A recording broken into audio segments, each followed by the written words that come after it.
हिंदी साहित्य की सबसे रोचक विधा कहानी विधा में आपका सादर अभिवादन है। आज प्रस्तुत हो रही है कहानी सम्राट प्रेमचंद जी की सुप्रसिद्ध कहानी सज्जनता का दंड। तो लीजिए प्रारंभ करते हैं कहानी।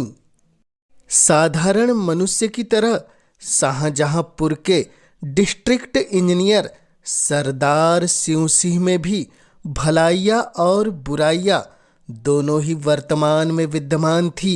भलाई यह थी कि उनके पास न्याय और दया में कोई अंतर न था। बुराई यह थी कि वे सर्वदा निर्लोभ और निस्वार्थ थे। भलाई ने मातहतों को निडर और आलसी बना दिया था। बुराई के कारण उस विभाग के सभी अधिकारी उनकी जान के दुश्मन बन गए थे। प्रातःकाल का समय था। वे किसी पुल की निगरानी के लिए तैयार खड़े थे, मगर साइस अभी तक मीठी नींद ले रहा था। रात को उसे अच्छी तरह सहेज दिया था कि पाँव फटने के पहले गाड़ी तैयार कर लेना। लेकिन सुबह भी हुई, सूर्य भगवान के दर्शन भी हो गए, शीतल किरणों में गर्मी भी आ गई, पर साइस की नींद अभी तक नहीं टूटी। सरदार साहब खड़े खड़े थक कर एक कुर्सी पर बैठ गए। साइस तो किसी तरह जागा, परंतु अर्दली के चपरासियों का पता नहीं। जो महाशय डाक लेने गए थे वह एक ठाकुर द्वार में खड़े चरणामृत की प्रतीक्षा कर रहे थे। जो ठेकेदार को बुलाने गए थे वे बाबा रामदास की सेवा में बैठे गांजे का दम लगा रहे थे। धूप तेज होती जाती है।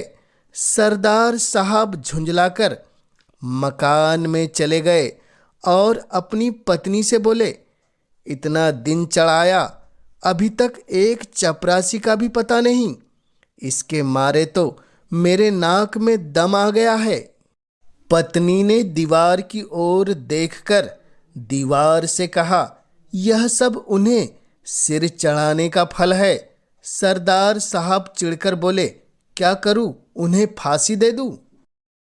सरदार साहब के पास मोटर कार का तो कहना ही क्या, कोई फिटन भी न थी।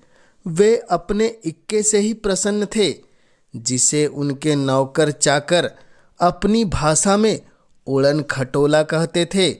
शहर के लोग उसे इतना आदर सूचक नाम न देकर छकड़ा कहना ही उचित समझते थे। इस तरह सरदार साहब अन्य व्यवहारों में भी बड़े मितव्ययी थे। उनके दो भाई इलाहाबाद में पढ़ते थे।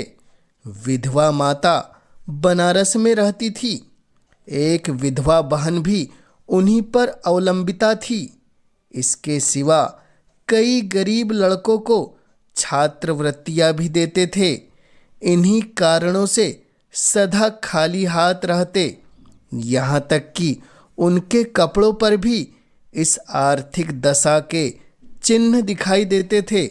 लेकिन यह सब कष्ट सहकर भी वे लोभ को अपने पास फटकने न देते थे। जिन लोगों पर उनका स्नेह था वे उनकी सज्जनता को सराहते थे और उन्हें देवता समझते थे। उनकी सज्जनता से उन्हें कोई हानि न होती थी। लेकिन जिन लोगों से उनके व्यावसायिक संबंध थे वे उनके सद्भाव के ग्राहक न थे, क्योंकि उन्हें हानि होती थी। यहाँ तक कि उन्हें अपनी सहधर्मिणी से कभी कभी अप्रिय बातें सुननी पड़ती थी।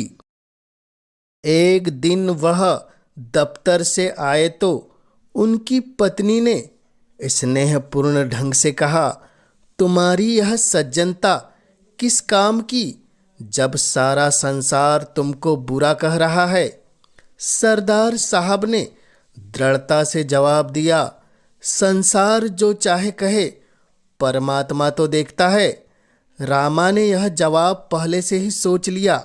वह बोली, मैं तुमसे विवाद तो करती नहीं, मगर जरा अपने दिल में विचार करके देखो कि तुम्हारी इस सच्चाई का दूसरों पर क्या असर पड़ता है। तुम तो अच्छा वेतन पाते हो, तुम अगर हाथ न बढ़ाओ तो तुम्हारा निर्वाह हो सकता है, रूखी रोटियां मिल जाएगी, मगर ये 10-10 5-5 रुपए के चपरासी मुहर्रिर दफ्तरी बेचारे कैसे गुजर करे। उनके भी बाल बच्चे हैं, उनके भी कुटुंब परिवार है, शादी गमी तिथि त्योहार यह सब उनके पास लगे हुए हैं। भलमनसी का भेष बनाए काम नहीं चलता। बताओ उनका गुजर कैसे हो।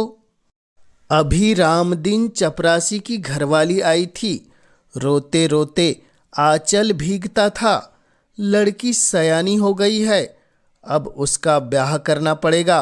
ब्राह्मण की जाति, हजारों का खर्च, बताओ उसके आंसू किसके सर पड़ेंगे। ये सब बातें सच थी, इनसे सरदार साहब को इनकार नहीं हो सकता था। उन्होंने स्वयं इस विषय में बहुत कुछ किया था।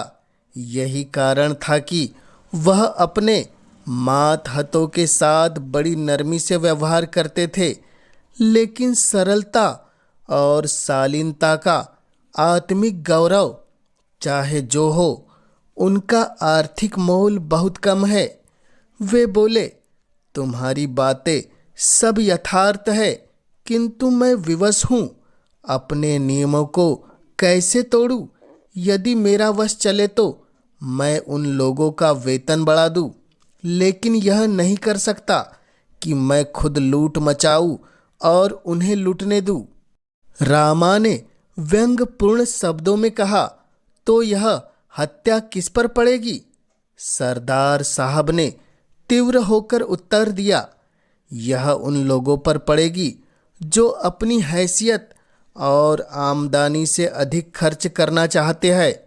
अर्दली बनकर क्यों वकील के लड़के से लड़की के ब्याह को ठानते हैं? दफ्तरी को यदि टहलुए की जरूरत हो तो यह किसी पाप कार्य से कम नहीं। मेरे साइस की स्त्री अगर चांदी की सिल चाहे तो यह उसकी मूर्खता है। इस झूठी बड़ाई का उत्तरदाता मैं नहीं हो सकता। इंजीनियरों का ठेकेदारों से कुछ ऐसा ही संबंध है जैसे मधुमक्खियों का फूलों से। अगर वे अपने नियत भाग से अधिक पाने की चेष्टा न करे तो उनसे किसी की शिकायत नहीं हो सकती। वह मधुरस कमीशन कहलाता है। रिश्वत लोक और परलोक दोनों का ही सर्वनाश कर देती है। उसमें भय है, चोरी है, बदमाशी है, मगर कमीशन एक मनोहर वाटिका है जहाँ न मनुष्य का डर है न परमात्मा का भय। यहाँ तक कि वहाँ आत्मा की छिपी हुई चुटकियों का भी गुंजर नहीं है। और कहाँ तक कहे, उसकी ओर बदनामी आग भी नहीं उठा सकती। यह वह बलिदान है जो हत्या होते हुए भी धर्म का एक अंश है। ऐसी अवस्था में यदि सरदार सिंह सिंह अपने उज्जवल चरित्र को इस धब्बे से साफ रखते थे और उस पर अभिमान करते थे तो क्षमा के पात्र थे। मार्च का महीना बीत गया था। चीफ इंजीनियर साहब जिले में मुआयना करने आ रहे थे, मगर अभी तक इमारतों का काम अपूर्ण था। सड़कें खराब हो रही थी। ठेकेदारों ने मिट्टी और कंकड़ भी नहीं जमा किए थे। सरदार साहब रोज ठेकेदारों को ताकीद करते थे, मगर इसका कुछ फल न होता था। एक दिन उन्होंने सबको बुलाया। वे कहने लगे, तुम लोग क्या यही चाहते हो कि मैं इस जिले से बदनाम होकर जाऊं? मैंने तुम्हारे साथ कोई बुरा सलूक नहीं किया। मैं चाहता तो आपसे काम छीनकर खुद करा लेता, मगर मैंने आपको हानि पहुंचाना उचित न समझा, उसकी मुझे यह सजा मिल रही है। खैर, ठेकेदार लोग यहाँ से चले तो बातें होने लगी। मिस्टर गोपाल दास बोले, अब आटे दाल का भाव मालूम हो जाएगा। शाहबाज खां ने कहा, किसी तरह इसका जनाजा निकले तो यहाँ से। सेठ चुन्नीलाल ने फरमाया, इंजीनियर से मेरी जान पहचान है, मैं उसके साथ काम कर चुका हूँ, वह उन्हें खूब लथेड़ेगा। इस पर बूढ़े हरिदास ने उपदेश दिया, यारो, स्वार्थ की बात है, नहीं तो सच यह है कि यह मनुष्य नहीं देवता है। भला और नहीं तो साल भर में कमीशन के 10,000 तो होते होंगे।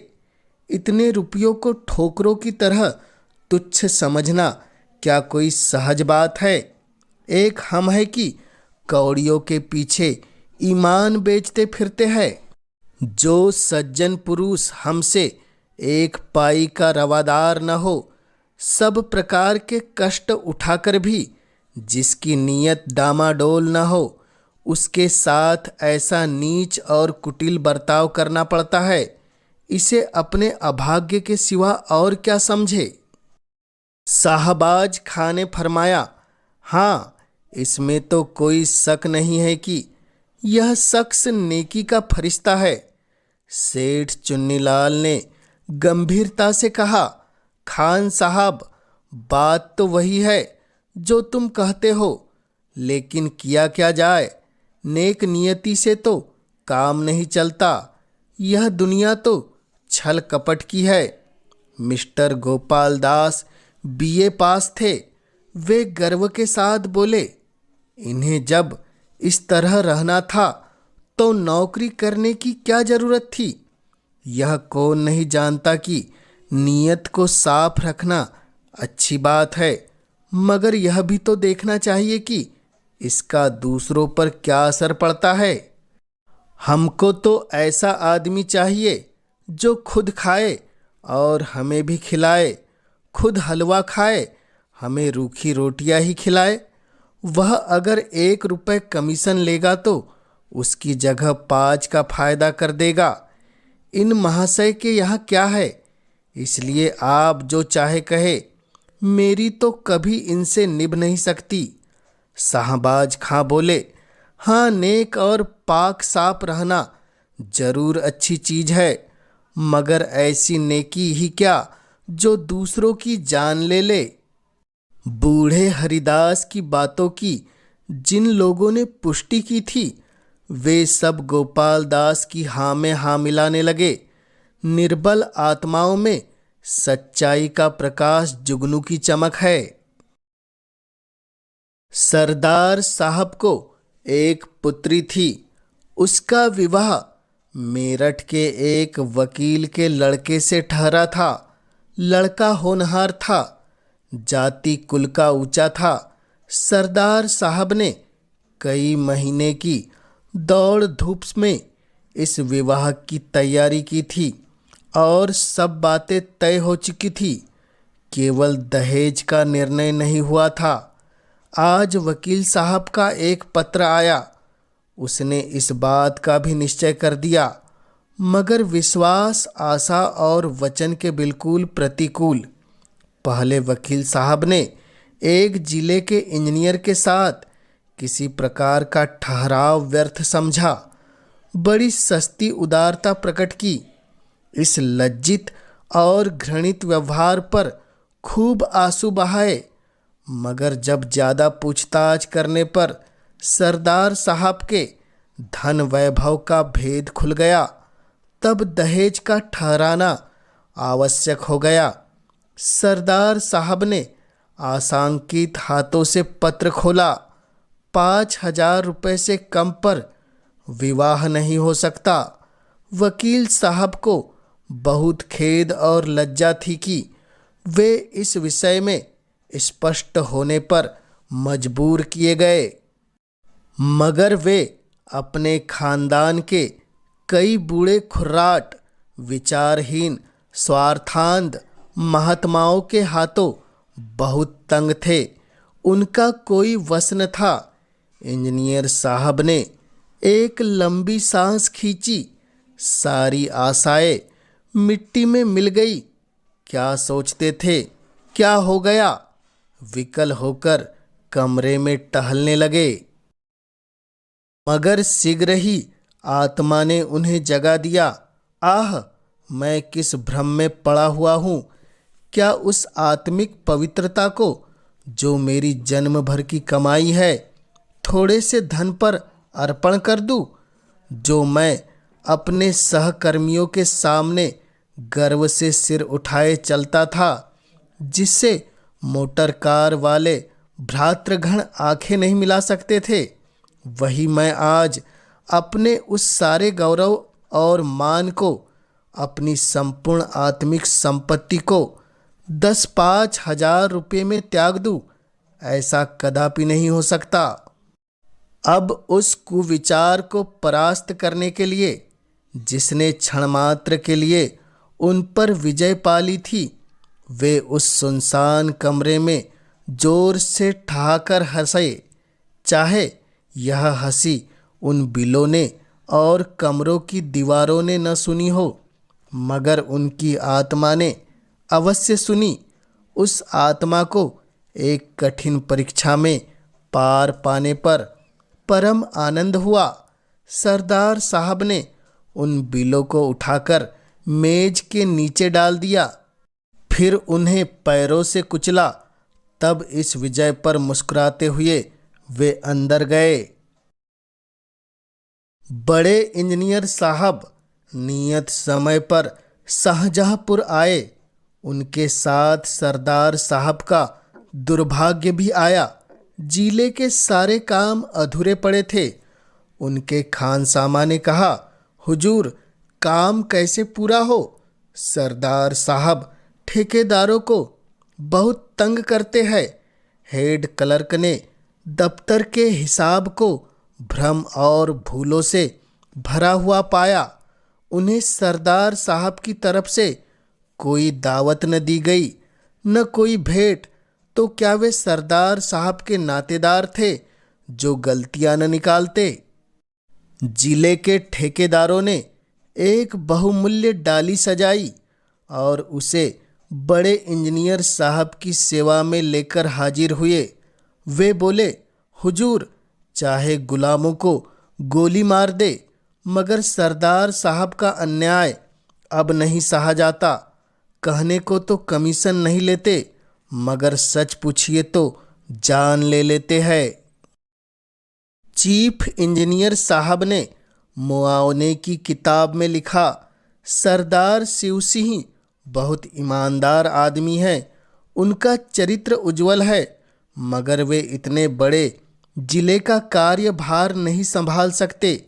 परिणाम यह हुआ कि वे एक छोटे से जिले में भेज दिए गए और उनका दर्जा भी घटा दिया गया। सरदार साहब के मित्रों और स्नेहियों ने बड़े समारोह से एक जलसा किया। उनमें उनका धर्मनिष्ठा और स्वतंत्रता की प्रशंसा की। सभापति ने सजल नेत्र होकर कंपित स्वर में कहा, सरदार साहब के वियोग का दुख हमारे दिल में सदा खटकता रहेगा। यह घाव कभी न भरेगा। मगर फेयरवेल डिनर में यह बात सिद्ध हो गई कि स्वादिष्ट पदार्थों के सामने वियोग का दुख दुस्साह नहीं। यात्रा के सामान तैयार थे। सरदार साहब जलसे से आए तो रामा ने उन्हें बहुत उदास और मलिन मुख देखा। उसने बार बार कहा था कि बड़े इंजीनियर के खानसामा को इनाम दो, हेड क्लर्क को दावत करो, मगर सरदार साहब ने उसकी बात न मानी थी। इसलिए जब उसने सुना कि उनका दर्जा घटा और बदली भी हुई, तब उसने बड़ी निर्दयता से अपने व्यंग बाण चलाए। मगर इस वक्त उन्हें उदास देखकर उससे रहा न गया। बोली, क्यों इतने उदास हो? सरदार साहब ने उत्तर दिया, क्या करूं, हंसूं? रामा ने गंभीर स्वर से कहा, हंसना ही तो चाहिए। रोए तो वह जिसने कौड़ियों पर अपनी आत्मा भ्रष्ट की हो, जिसने रुपयों पर अपना धर्म बेचा हो। वह बुराई का दंड नहीं है, यह भलाई और सज्जनता का दंड है। इसे सानंद झेलना चाहिए। यह कहकर उसने पति की ओर देखा तो नेत्रों में सच्चा अनुराग भरा हुआ दिखाई दिया। सरदार साहब ने भी उसकी ओर स्नेहपूर्ण दृष्टि से देखा। उनकी हृदयस्वरी का मुखारविंद सच्चे आमोद से विकसित था। उसे गले लगाकर वे बोले, रामा, मुझे तुम्हारी ही सहानुभूति की जरूरत थी। अब मैं इस दंड को सहर्ष सहूंगा। यह कहानी आपको कैसी लगी कमेंट्स के माध्यम से हमें ज़रूर बतलाएं और जन जन तक हिंदी साहित्य की गाथा को पहुंचाने में अपना योगदान देने इस चैनल को अवश्य सब्सक्राइब कीजिए, ताकि आपके सहयोग से मैं हिंदी साहित्य की महान रचनाओं को जन जन तक पहुंचाने के लिए हमेशा उत्साहित रह सकूं। आप सभी श्रोताओं का पुनः इस चैनल से जुड़ने के लिए हृदय की गहराई से बहुत बहुत आभार।